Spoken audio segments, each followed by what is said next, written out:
ক্যালকাটা ইউনিভার্সিটিতে তোমরা যারা 6 সেমিস্টার হিস্ট্রি জেনারেলে পড়াশোনা করছো পুরনো সিবিসিএস সিলেবাস অনুযায়ী, অর্থাৎ তোমরা যারা ডিএসসি B2 পেপারটির সাপ্লি পরীক্ষা দেবে 2026-এ, তোমাদের সেই ডিএসসি B2 পেপারটির সাপ্লি পেপারের সাজেশন নিয়ে আলোচনা করব আজকের এই ভিডিওতে।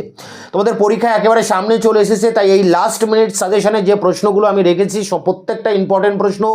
20 নম্বরের প্রশ্ন 2টি লিখতে হবে, 10 নম্বরের প্রশ্ন 2টি লিখতে হবে এবং 5 নম্বরের প্রশ্ন 3টি লিখতে হবে। এই 10, 20 এবং 5 নম্বরের সমস্ত প্রশ্নের উত্তর আমি চ্যানেলে আপলোড করে দিয়েছি। এই ভিডিওর ডেসক্রিপশন বক্সে তোমরা একটি প্লে লিস্টের লিঙ্ক পাবে, সেখানে প্লে লিস্টের নাম থাকবে ডিএসসি B2। এই প্লে লিস্টে তোমরা সমস্ত প্রশ্নের উত্তর পেয়ে যাবে। এছাড়া সাজেশনের প্রশ্নগুলো বাংলায় তোমরা ইউটিউবে লিখে সার্চ করলে আমার তো অ্যান্সার পেয়ে যাবে।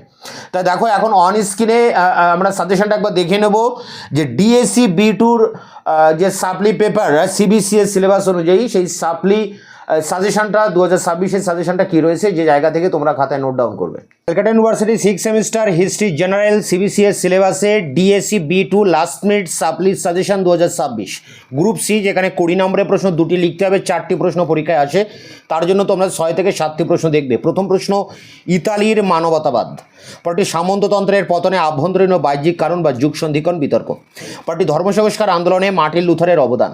পরটি মূল্য বিপ্লব সম্পর্কে প্রবন্ধ লেখো। পরটি ইংল্যান্ডের ধর্ম সংস্কার আন্দোলন কি রাষ্ট্রীয় পদক্ষেপ ছিল? জিওফ্রে এলটনের সঙ্গে তুমি কি একমত? পরটি দেখো, ইংল্যান্ডে কেন প্রথম শিল্প বিপ্লব হয়েছিল? এবং শেষ প্রশ্ন, সপ্তদশ শতকে স্পেনকে হটিয়ে ইংল্যান্ড ও ফ্রান্সের উত্থান কীভাবে হয়েছিল? এই 7টি প্রশ্ন করলে তোমরা এর মধ্যে থেকে 20 নম্বরের প্রশ্ন 2টি কমন পাবে। আমি এই সমস্ত প্রশ্নের উত্তর চ্যানেলে আপলোড করে দিয়েছি। গ্রুপ বি, যেখানে 10 নম্বরের প্রশ্ন 2টি লিখতে হবে, 4টি প্রশ্ন পরীক্ষায় আসে। তার জন্য যে প্রশ্নগুলো করবে দেখো, প্রথম প্রশ্ন, সামন্ততন্ত্রের বৈশিষ্ট্য ও আঞ্চলিক বৈচিত্র্য। পরটি ধর্ম সংস্কার আন্দোলনে জন ক্যালভিনের অবদান। পরটি ষোড়শ শতকে বাণিজ্যিক কার্যকলাপে ভূমধ্যসাগর থেকে আটলান্টিক মহাসাগরে কিভাবে স্থানান্তরিত হয়েছিল? পরটি ভৌগোলিক অভিযানের পশ্চাতে প্রধান উদ্দেশ্য কী ছিল? পরটি ষোড়শ শতকে নব্য বণিকদের বিচিত্র কর্মকাণ্ড।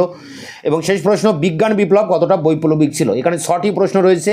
এই 6টির মধ্যে তোমরা 10 নম্বরের 2টি প্রশ্ন কমন পেয়ে যাবে। গ্রুপ এ, যেখানে 5 নম্বরের টিকা প্রশ্ন লিখতে হবে, 3টি, মোট 6টি প্রশ্ন পরীক্ষায় আসে। তার জন্য যে প্রশ্নগুলো দেখবে, ম্যানর ব্যবস্থার বৈশিষ্ট্য, ফিফ ও ভাসালেজ, রেনেসাসের তাৎপর্য, মার্টিন লুথারের 95 থিসিস, মুদ্রণ বিপ্লবের তাৎপর্য, বাণিজ্য বিপ্লব, ম্যাকিয়াভেলি রাষ্ট্রচিন্তা। তারপরে রয়েছে আমস্টারডাম কেন গুরুত্বপূর্ণ হয়ে উঠেছিল। পরেটি জার্মানিতে কেন প্রথম ধর্ম সংস্কার আন্দোলন হয়েছিল। পরেটি পৌর মানবতাবাদ। পরেটি অ্যানা ব্যাপটিস্ট কারা ছিলেন। পরেটি মানচিত্র অঙ্কনবিদ্যার অগ্রগতি। পরেটি কলম্বাসের আমেরিকা আবিষ্কার। পরেটি ইংল্যান্ডে মঠ ব্যবস্থার বিলোপ এবং পরেটি এনক্লোজার মুভমেন্ট। 15টা প্রশ্ন রয়েছে। তোমরা প্রথম দিক থেকে 10-12টা প্রশ্ন পড়বে, এর মধ্যে সব প্রশ্ন কমন পাবে। ভিডিওর ডেসক্রিপশন বক্সে এই সমস্ত প্রশ্নের উত্তর এর লিঙ্ক দেওয়া রয়েছে।